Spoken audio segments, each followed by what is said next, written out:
A lot of people come to see me and actually they don't even have marriage issues. They have what I call fantasy issues, right? So I deal with a lot of couples who are trying to build marriages that they have no idea how to build. Imagine being a handyman, right? A handyman, not even a construction worker, but a handyman, going into a neighborhood and seeing a model home. And then based on what you see, you go home and you decide, I'm gonna buy some land and I'm gonna go build what I saw, right? No plans, no permits. Because you're good with a hammer, you think you can build that same model on your land just because you saw it. That's exactly how a lot of people approach marriage, right? You think because you saw something, oh, I can do that. You see marriages that you like and they look good from the outside. So you assume they must look good on the inside. You tell yourself, you know what? I want a marriage like that. I call those model home marriages. You don't know if it's good or not. You don't know if someone actually lives in that marriage because you're just looking at it from the outside. You don't know if that's a model home marriage or a real marriage with real people. Here's the sobering reality about marriage and happily ever after. Folk come to marriage hoping to create an amazing marriage. The problem is the kind of amazing marriage that you want, you don't have the right team for that. You don't have the right team because you didn't choose the right mate. Or maybe they didn't choose the right mate. Whatever the case, the personnel that you have on the team that you have, y'all not gonna be able to win the championship. I say this because so many people show up to marriage looking for amazing instead of showing up amazing. Now, don't get me wrong. I believe that every marriage can be healthy, but not everybody can have, or not everyone's going to have a marriage that's going to become amazing because number one, amazing is subjective. Number two, when we say amazing, we are usually not talking about what God calls amazing. The amazing marriage that I want is usually based on a partner I did not choose. If you want that kind of marriage, you got to choose better. Most of us are not good at choosing well. Earlier this week was the NBA draft. Now these teams, they got needs that they got to fill, right? So these teams choose players to fit the vision that they have for their team. So for example, let's say there's a team that needs a point guard. They need a point guard that can shoot. Why would they choose a big man who can't dribble or shoot? And then not only that, but then in summer camp, they try to turn him into the point guard that they should have drafted. It sounds crazy, but that's what a lot of us do in marriage.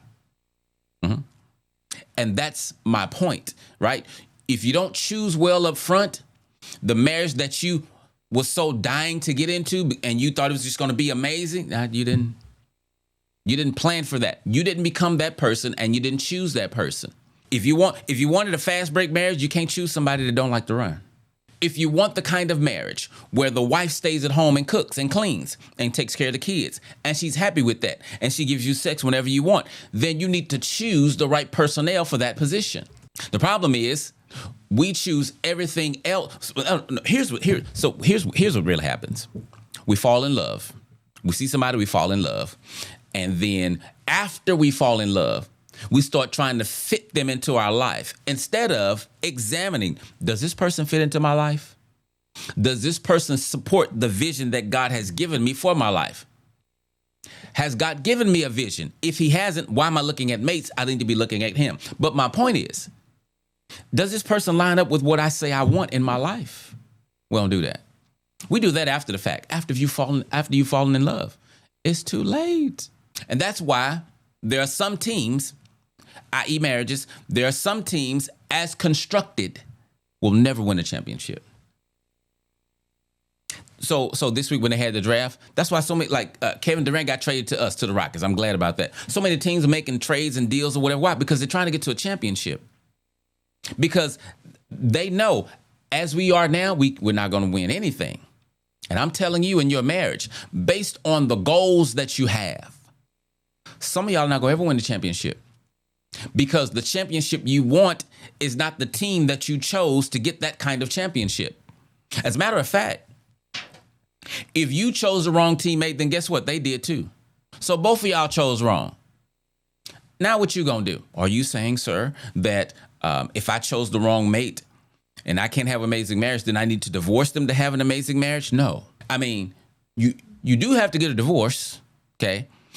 But not from your partner. You got to divorce your fantasy. You have to divorce your idea of who you thought your partner was or what you believe a partner should be, right? You got to divorce that. Why? Because it's not your reality. You need to divorce the idea in your head so you can learn to love the stranger in your bed. Get to know your partner. And most importantly, you become a championship teammate. Every marriage can become healthy. But whether or not it becomes amazing, as a matter of fact, so a lot of people are so focused on amazing, they skip right over healthy. The way to have an amazing marriage is by having a healthy marriage first, right? You can't, yes, you can't have certain marriages, a certain kind of marriage if you didn't choose a certain kind of partner. But everybody, regardless of who you chose, can have a healthy marriage. Now, it's going to require you to grow. Like all of it requires you to grow. Right? You're not going to fall into a healthy marriage, but I'm saying you can have one. Let me say this. Although marriage is God's idea, I do not believe that our idea of amazing is God's idea when it comes to marriage. Okay. Now, I'm not saying that God is anti-amazing marriage. I don't believe that. I'm not saying that God is anti-amazing in and of itself. But more times than not, the people who want an amazing marriage, they're more interested in what they want than what God wants. In other words, if you're hung up on this marriage sucks, or, I'm not getting my needs met, or, they're not, this marriage ain't what I thought it would be, you're probably already walking in idolatry. Too many of you are trying to have an amazing marriage before you have a healthy marriage. What I want to encourage you is to focus on making your marriage healthy and then let amazing come. Because once you make your marriage healthy, it becoming amazing, you can now base your amazingness based on the personnel that you actually have, not based on who you wish you would have chose. A healthy marriage needs to be the foundation of an amazing marriage, or it'll never become amazing. So now you may be asking, what is a healthy marriage? What is an amazing marriage?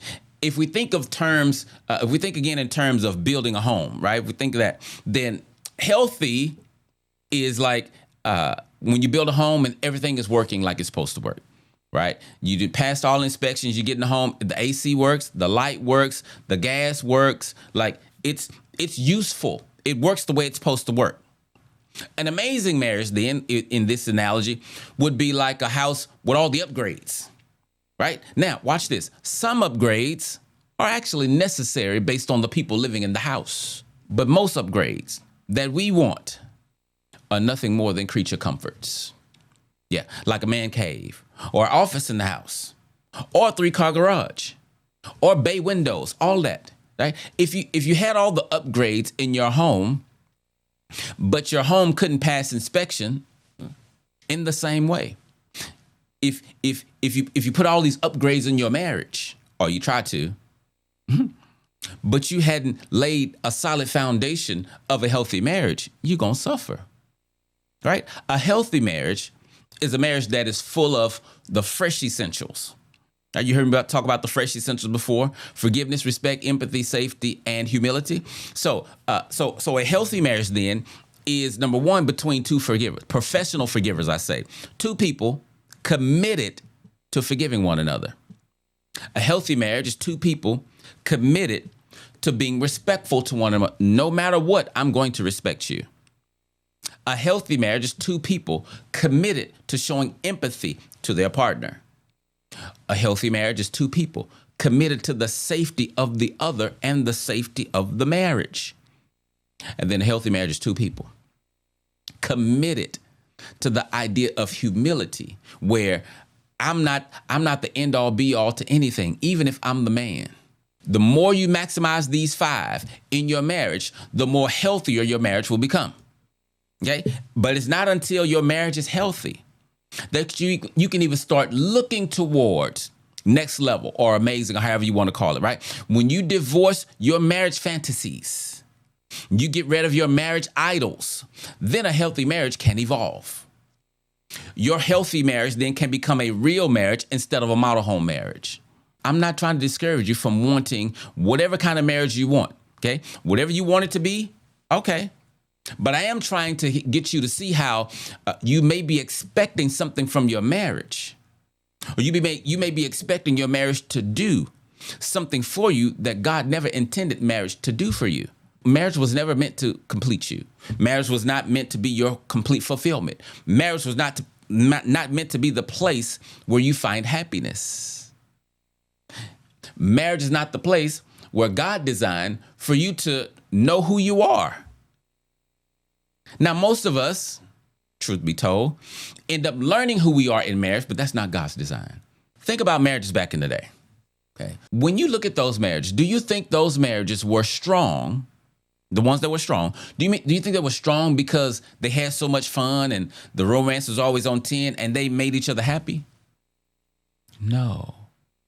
They were happy with being a family and raising healthy children, right? I'm not saying that they had a biblical view of marriage completely, but they had a better one than we do, right? Because now we live in a generation that is so pleasure driven.